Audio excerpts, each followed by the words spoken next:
1 Thessaloniciens 3. Donc, Glenn, peux-tu lire les premiers 13 versets? Les premiers et les derniers? 13, c'est ça. 1 Thessaloniciens chapitre 3. C'est pourquoi, impatients que nous étions et nous décidant à rester seuls à Athènes, nous envoyâmes Timothée, notre frère, ministre de Dieu dans l'évangile de Christ, pour vous affermir et pour vous exhorter au sujet de votre foi, afin que personne ne soit ébranlé au milieu des afflictions présentes, car vous savez vous-même que nous sommes destinés à cela. Et lorsque nous étions auprès de vous, nous vous annoncions d'avance que nous serions exposés à des afflictions, comme cela est arrivé et comme vous le savez. Ainsi, dans mon impatience, j'envoyais quelqu'un pour m'informer de votre foi, dans la crainte que le tentateur ne vous ait tenté et que nous n'ayons travaillé en vain. Mais Timothée, récemment arrivé ici de chez vous, nous a donné de bonnes nouvelles de votre foi et de votre amour, et nous a dit que vous avez toujours de nous un bon souvenir, désirant nous voir comme nous désirons aussi vous voir. En conséquence, frères, dans nos angoisses et nos épreuves, nous avons été consolés à votre sujet à cause de votre foi. Car maintenant nous vivons, puisque vous demeurez fermes dans le Seigneur. Quel accent de grâce, en effet, nous pouvons rendre Dieu à votre sujet, pour toute la joie que nous éprouvons à cause de vous devant notre Dieu. Nuit et jour, nous le prions avec extrême ardeur de nous permettre de vous voir et de compléter ce qui manque à votre foi. Que Dieu lui-même, notre Père et notre Seigneur Jésus, aplanisse notre route pour que nous allions vers vous, et que le Seigneur fasse croître et abonder l'amour que vous avez les uns pour les autres et pour tous, à l'exemple de celui que nous avons pour vous. Qu'il affermisse vos cœurs pour qu'ils soient irréprochables dans la sainteté devant Dieu notre Père, lors de l'avènement de notre Seigneur Jésus avec tous les saints. Alléluia. Merci Seigneur pour toutes les choses que tu fais. Merci pour Nathan, Seigneur.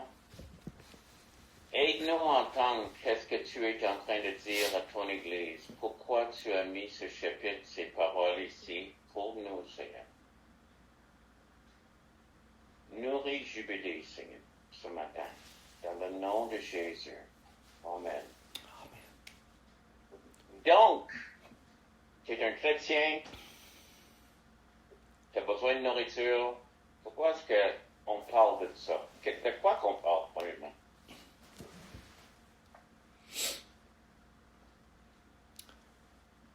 Paul avait le désir d'aller voir en personne les Thessaloniciens. Il était vraiment content, en effet, du progrès qu'il avait fait dans la vie chrétienne et surtout de leur foi au Seigneur Jésus. Amen. Ça, c'était le plus grand désir. Autrement,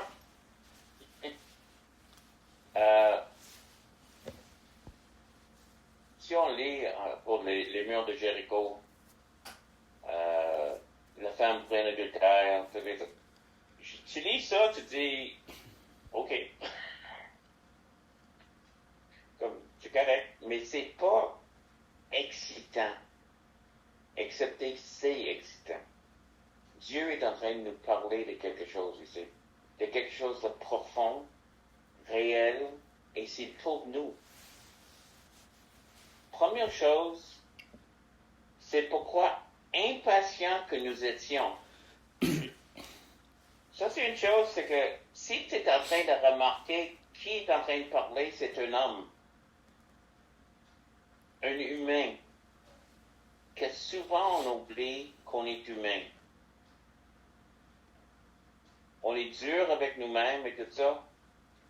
Paul il est en train de parler de ses émotions ici. Il est en train de parler de ses inquiétudes. La chose la plus importante pour lui aussi n'est pas combien d'argent qu'il y a dans la banque, mais comment vont les brebis. Et ça pèse sur lui.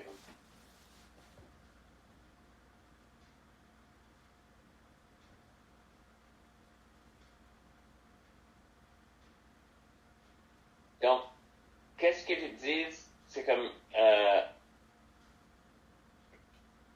nous envoyons Timothée, notre frère,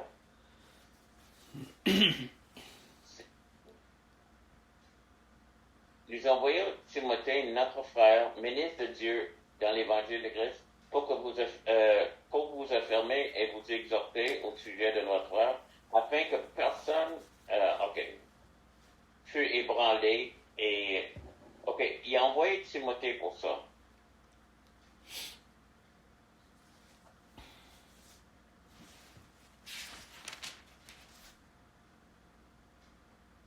Pourquoi? Est-ce que c'est pas en train de dire la même chose?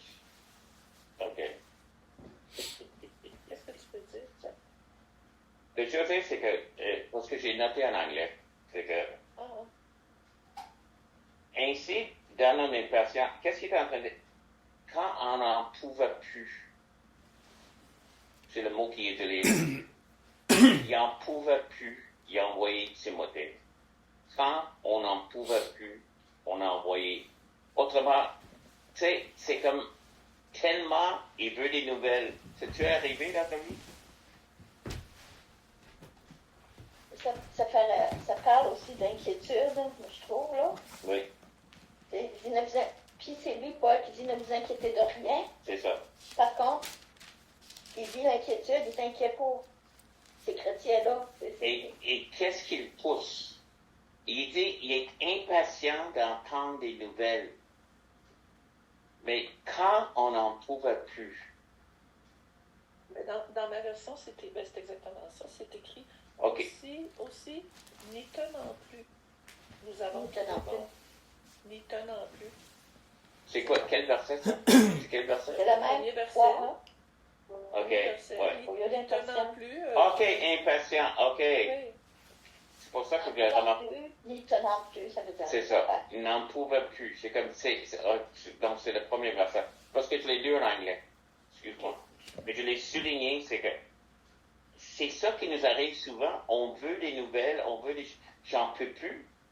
J'ai de misère à changer d'idée. Voici un homme rempli du Saint-Esprit. Voici un homme qui souffre, qui s'inquiète. Il a compris toutes ces choses. Mais c'est juste un gars, toi et moi. Comme, il est juste un humain.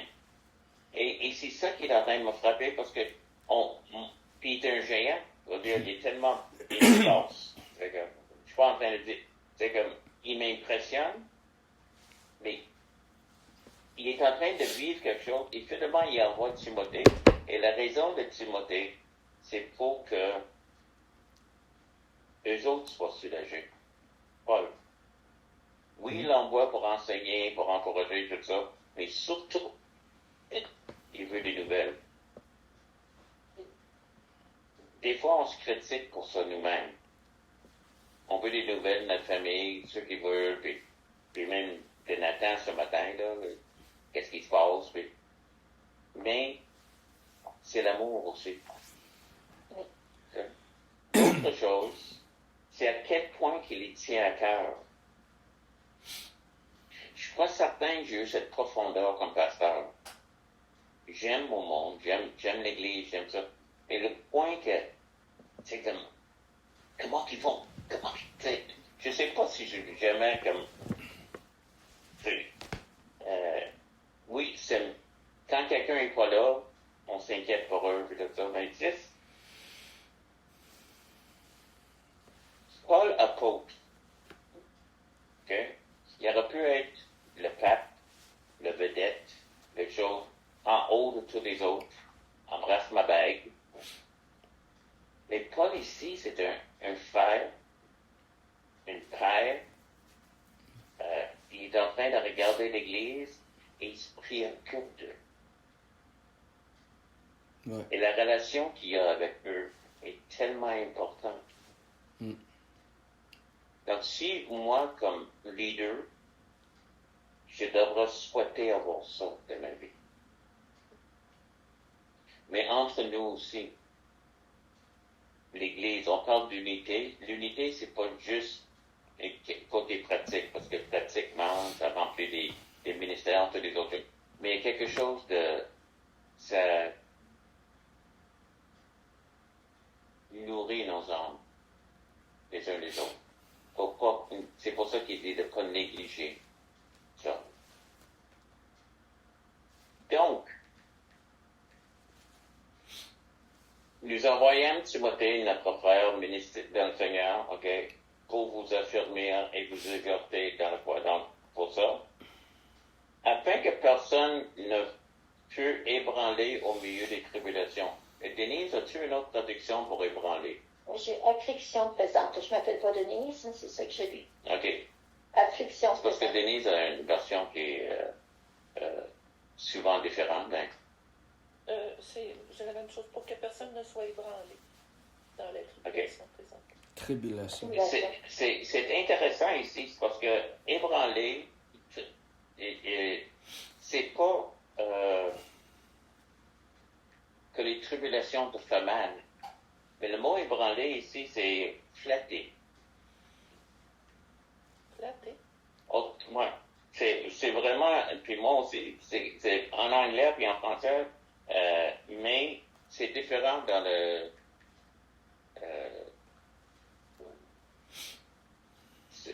Passion Translation. Mais c'est vraiment l'idée d'un chien qui agite son queue. Sa queue. Sa queue. Ça, c'est ce que le mot veut dire. Autrement, c'est pas toujours une attaque contre nous. C'est pas toujours l'ennemi va rentrer et dire, vous êtes pas correct et tout ça. Il va utiliser des paroles flatteuses pour te changer d'idée. Au milieu des afflictions. Au milieu des afflictions, oui. Il m'a aidé. Maintenant, Denise, peux-tu lire 2 Samuel 15, 1 à 6?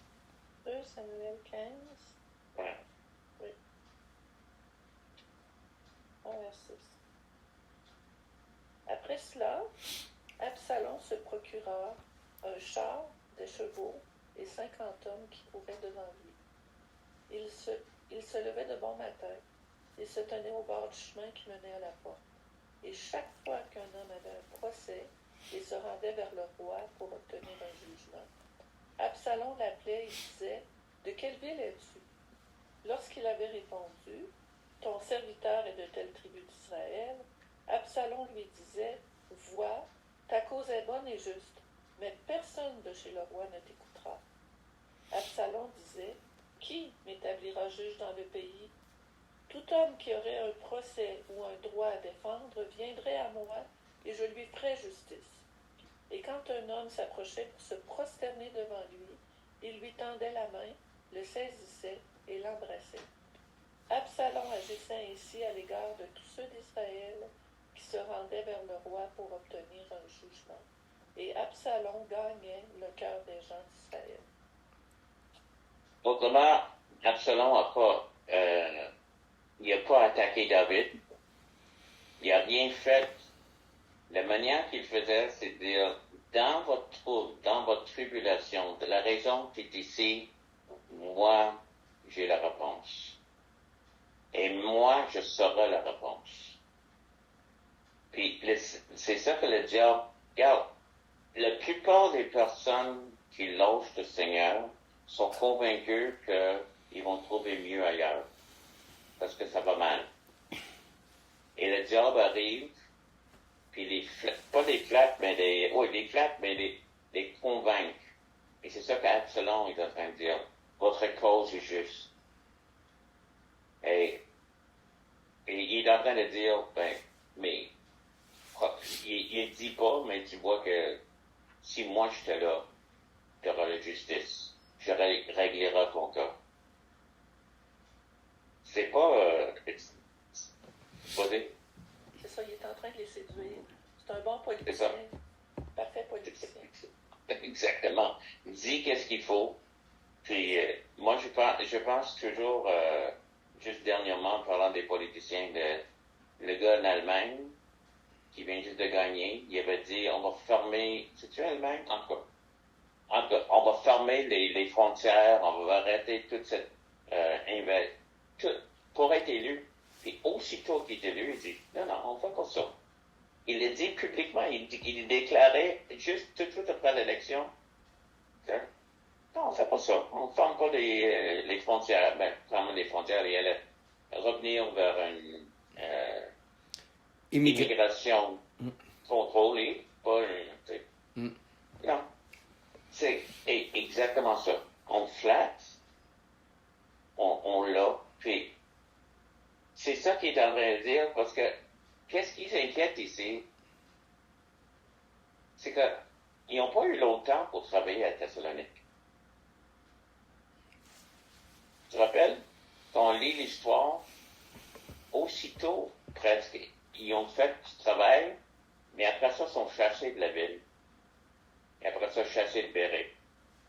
Alors, probablement, Paul est en train d'être inquiet. Écoute,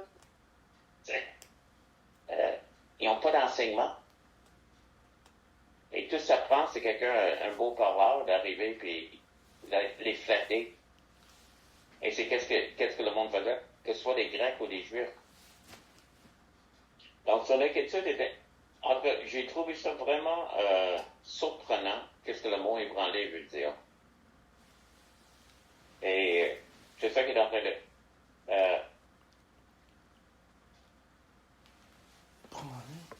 L'autre chose, ça a été mal.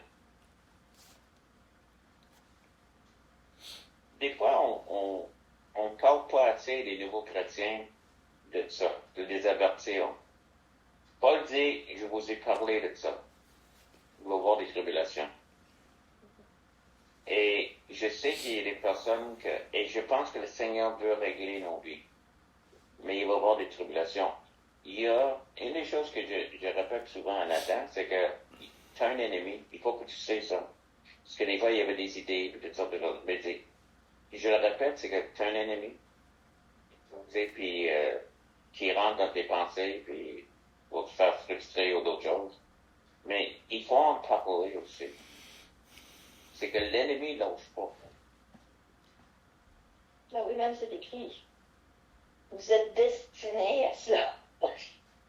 Faut vous attendre à ça. Et c'est quelque chose, on va contre le monde. On va contre l'idée du monde. Donc, c'est normal que le monde réagisse. Jésus a dit la chose la plus... Une des phrases les plus choquantes qu'il aurait pu dire à du monde religieux, c'est que vous avez pour peur le diable. Enfin, il dit ça à une gang de juifs. Vous avez pour peur le diable. Mais le monde dit ça, c'est que si on ne suit pas Christ, qu'on soit religieux ou juste intellectuel, c'est ça que la Bible dit, vous êtes dans l'erreur. On est en train d'écouter le diable. Et le diable nous amène loin. Écoute, allez, si quelqu'un se réveillera aujourd'hui d'un coma, si ça fait 40 ans qu'il est dedans, il ne pourra pas qu'est-ce qu'on voit. C'est comme, nous, on a un peu vu ça développer, mais des gars en robe en train de dire, avec une barbe, en train de dire je suis une femme, puis c'est comme, comment qu'on est arrivé là? Des personnes comme Glenn disait tantôt, là, on est pro-Palestine, c'est des terroristes, pro-Hamas, puis comment qu'on arrive là? Le diable est à l'œuvre. Le diable aveugle le monde, et une fois qu'on est aveuglé, ça lâche pas. Il faut qu'on réalise, parce qu'on veut souvent peut-être compromettre dans la vérité. je comprends, et ça c'est vrai, il faut aimer. Mais le diable ne veut pas compromettre. Si tu regardes le monde, il n'y a pas de compromis. Tu lui donnes un pouce, puis il en prend. Puis il en prend, puis il en prend, puis il en prend, et il continue à en prendre. Donc, l'idée de la tribulation qu'on a ici, c'est qu'on a un ennemi qui nous haït. Puis il veut un peu. Et une des plus grandes frustrations, c'est, imagine, il y a une autre gang qui va au ciel avec l'autre, celui qui haït. Donc il va faire des choses. Ça a l'air humain, ça a l'air que c'est juste des hommes qui font ça, mais c'est vraiment, on lutte pas contre le chair et le sang. C'est vraiment des esprits, et ces esprits agissent. Et quand je regarde le monde et juste j'analyse un peu, c'est un esprit.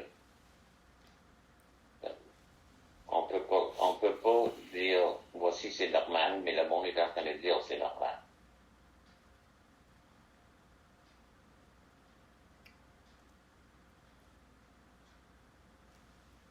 Mais, OK. Donc, il a décidé de rester là. Regarde, Glenn, Acte 18, verset 5.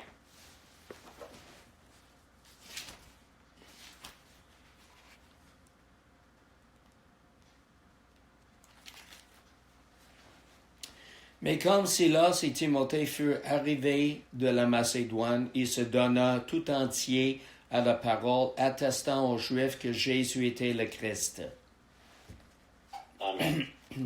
Donc, les premiers 5 versets, on voit que Paul ici travaille dans les tentes, il gagne leur temps et il prêche l'évangile quand même, mais là, il dit en verset 5, quand ils sont arrivés, donc, le monde dit, j'ai lu ça, une petite personne des commentaires, je veux dire, probablement, c'est les nouvelles qu'il a reçues, mais Timothée récemment arrivé ici de chez vous, parce que le Thessalonique, c'est dans la Macédoine, nous a donné des bonnes nouvelles.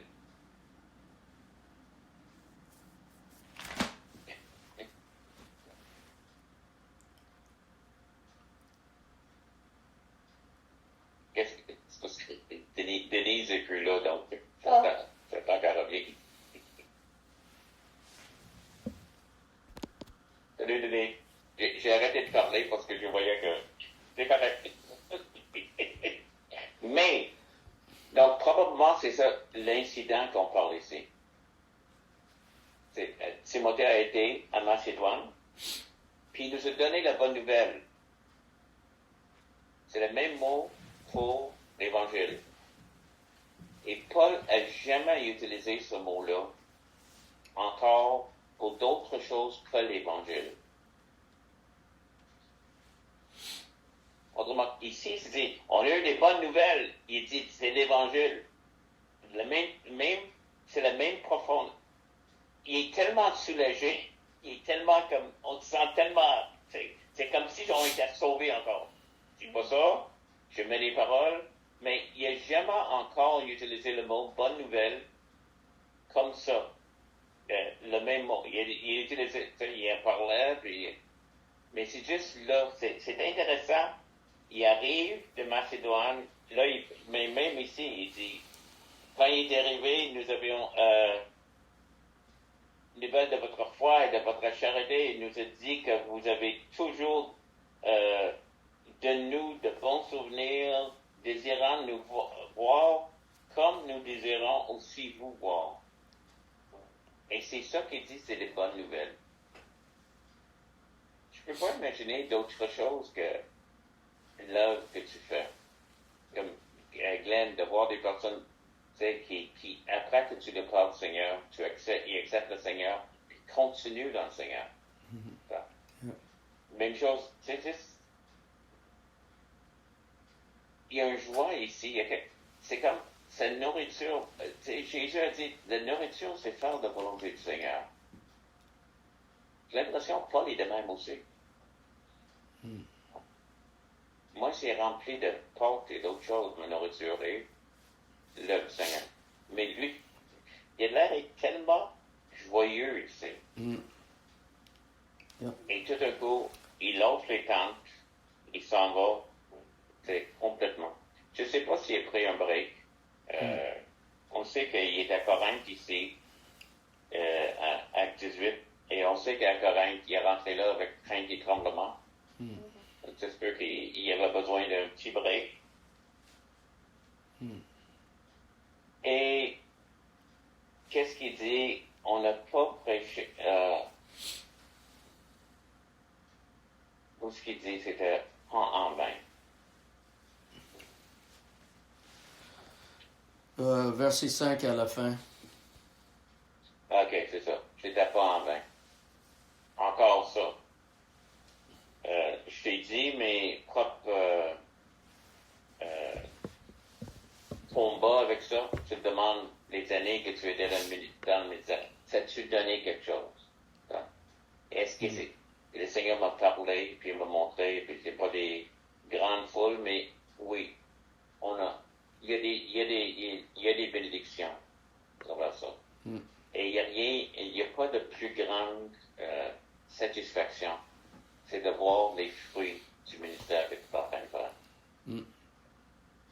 Il y a probablement, tu vas avoir plus de fruits que tu penses. Chacun de nous.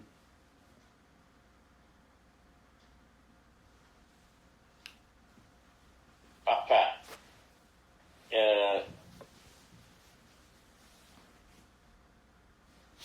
J'aime ça aussi. C'est que parfois, c'est une consolation durant notre tribulation. Carl, qu'est-ce qu'il dit encore? Une autre traduction, je sais pas. Denise, lis verset 8. Maintenant, nous vivons. Oui, c'est la même chose. Oui, puisque vous demeurez ferme dans le Seigneur, nous vivons. C'est fort. Ah oui. On respire. Maintenant, nous vivons. Es-tu ce matin? Yes. Yes.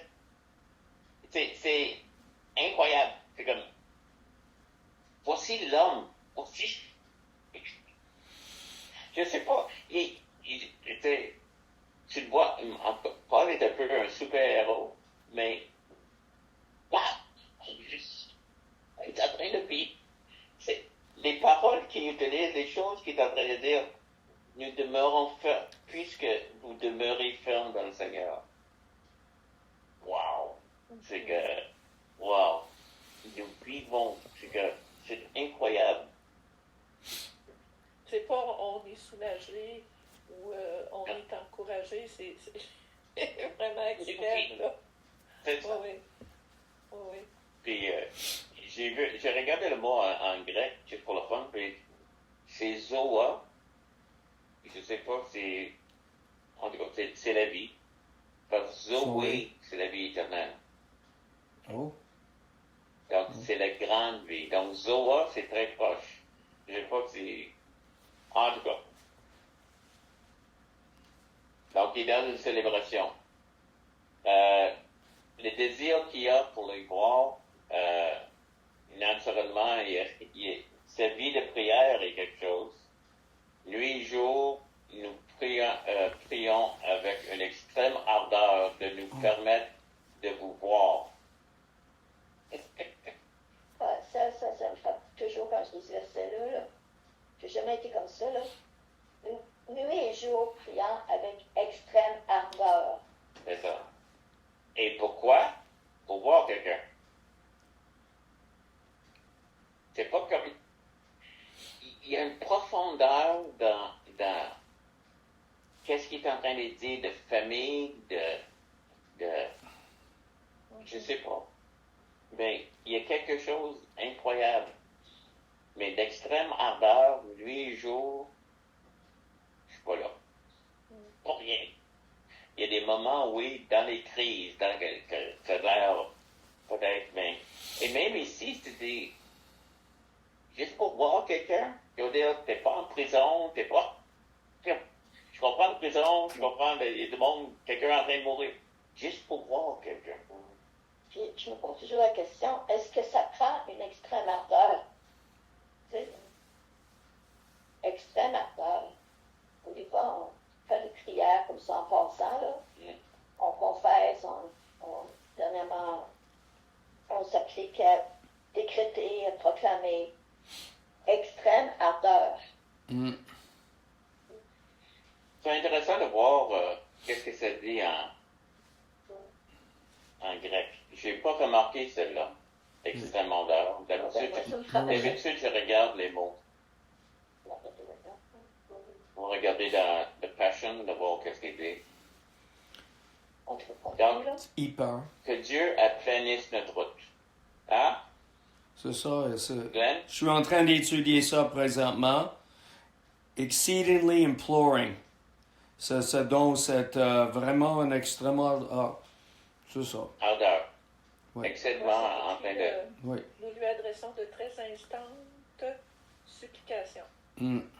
C'est Ouais, Exactement.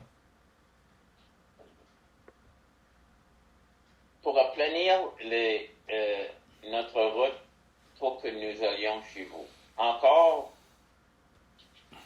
non, j'ai jamais fait ça. J'ai prié d'y aller des places, j'ai prié même des fois de faire du ministère dans certaines places, mais que Dieu aplanisse la route, la profondeur de ce qu'il est en train de dire, l'extrême ardeur et tout ça, mais Oui.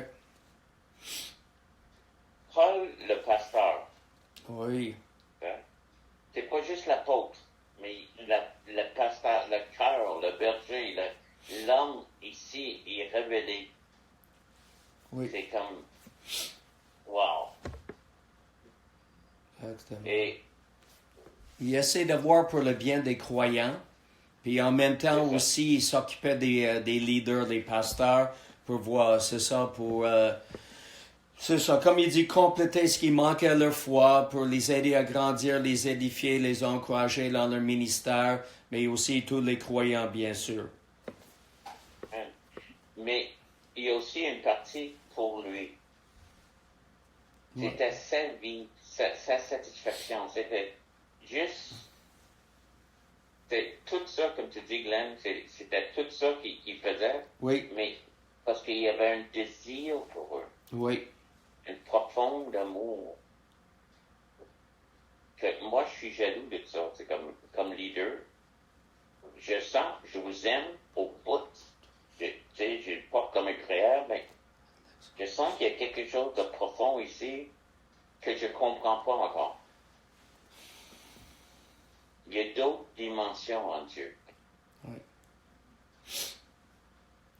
Et je ne sais pas si c'est juste pour Paul, un peu comme tous les miracles et toutes les autres choses qu'on a vues à travers tout le Nouveau Testament, qui est puissant, tu sais, que ça a l'air journalier, il faisait.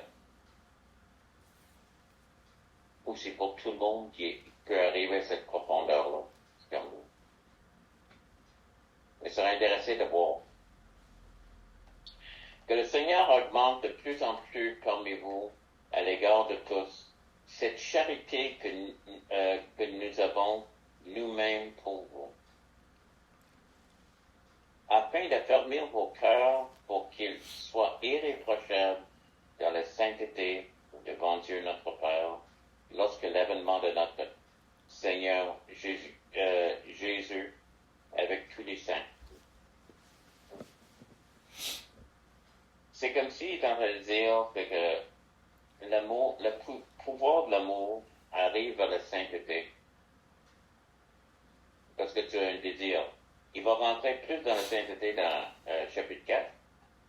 Mais ici, c'est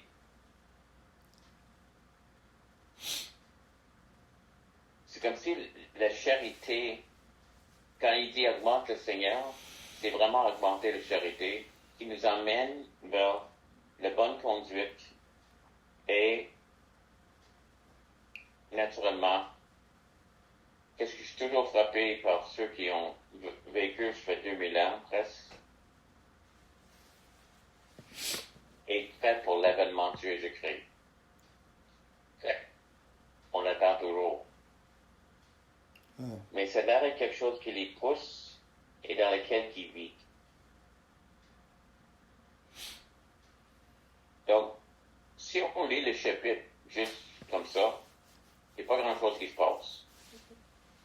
Quand on demande au Seigneur, montre-nous, il y a encore de profondeur et des choses que, wow, j'aimerais ça, moi.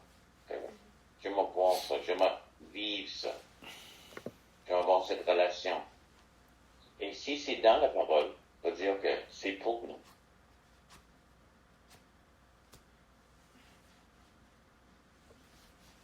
Il y a quelqu'un qui, je ne sais pas si ça s'appelle le chant de les années 60, mais les années 70. Mais ils vont voir que nous sommes des chrétiens par notre amour. C'est toujours l'amour, les frères pour les sœurs. Mais naturellement, c'est l'amour pour le Seigneur. Est-ce que je peux aimer Dieu, ce que Paul a dit?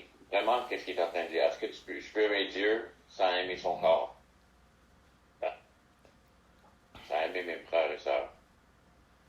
Et que cet amour manifesté emmène la sainteté est vraiment que j'arrête de vivre juste pour moi-même.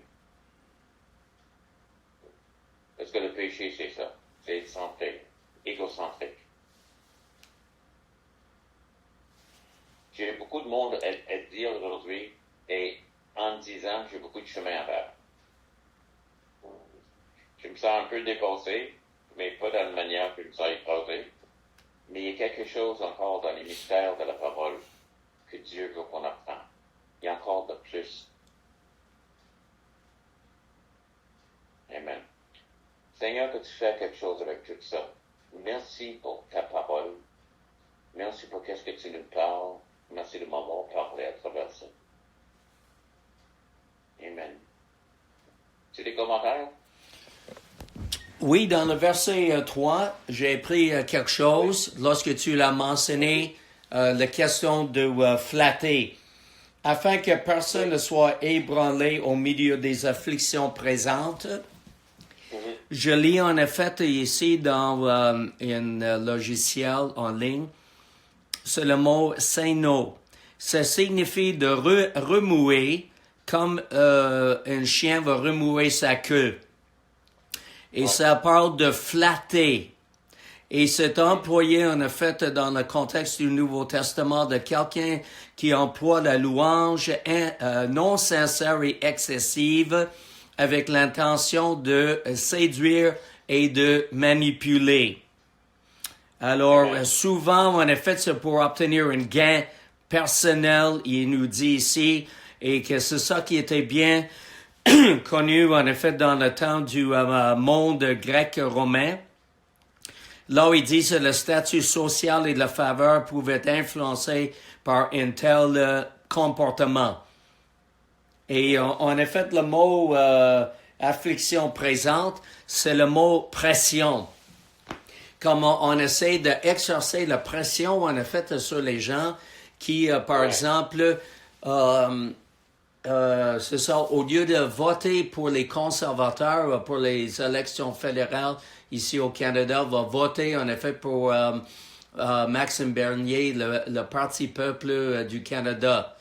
Puis parce que ça va diviser le vote, puis ainsi de suite, on essaie vraiment de mettre un peu la pression. C'est ça l'idée.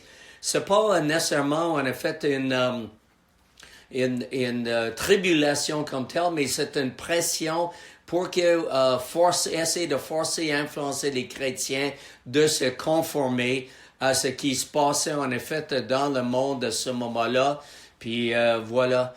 Alors c'est ça, pour le gain personnel des gens. Et que vous avez bien parlé en ce qui concerne les politiciens qui disent une chose, c'est ça, qui vont flatter le monde, qui vont promettre la lune, mais lorsqu'ils viennent en pouvoir, c'est exactement le contraire qu'est-ce qu'ils vont faire, parce qu'ils ont employé la flatterie pour séduire le monde et manipuler pour avoir la possibilité de se trouver dans des places d'autorité. C'est ça. Et malheureusement, c'est ça que je vois, en effet, pour la question des Thessaloniciens, et c'est ça que Paul avait cœur, en effet, il dit, il avait peur qu'il y ait encore des séducteurs qui allaient venir pour leur chanter comment ça dit ça? Chanter la pomme. La pomme, c'est ça. Oui, et ensuite leur promettre la lune, puis ainsi de suite, afin de les séduire, afin qu'ils s'éloignent de s'attacher au Seigneur. Alors, encore comme l'apôtre Paul a dit dans 2 Corinthiens 11, et tous les soucis que me donnent toutes les églises. Alors, pas parce qu'il s'inquiétait d'un péché comme un péché, là, mais il avait à cœur tous ces croyants, tous ces leaders qui avaient à cœur, en effet, qu'ils ne soient pas séduits, en effet, par les faux docteurs et par l'influence du monde, Seigneur, pour s'éloigner du Seigneur et pour se conformer, en effet, à toutes les idées du monde, puis voilà. C'est ça. Donc, c'est ça que j'ai bien appris. La pression est certainement là. Oui. Amen. C'est ça que j'ai appris, en effet. C'est ça que j'ai appris, en effet, dans ce verset-là, en ce qui concerne la pression des afflictions, parce que les gens sont vraiment affectés par cela. C'est ça. Est-ce qu'ils vont se conformer ou est-ce qu'ils vont agir correctement? C'est ça, dans la foi et dans l'amour, puis voilà, les Thessaloniciens étaient une église moderne. Alléluia. Amen. Oui. Amen. Oui. D'autres choses? Donc, moi, je vais parler à mon fils. Je téléphone mon fils. Donc, God bless you, gang. Vous aussi. Merci. À bientôt. Bye-bye. Bye-bye.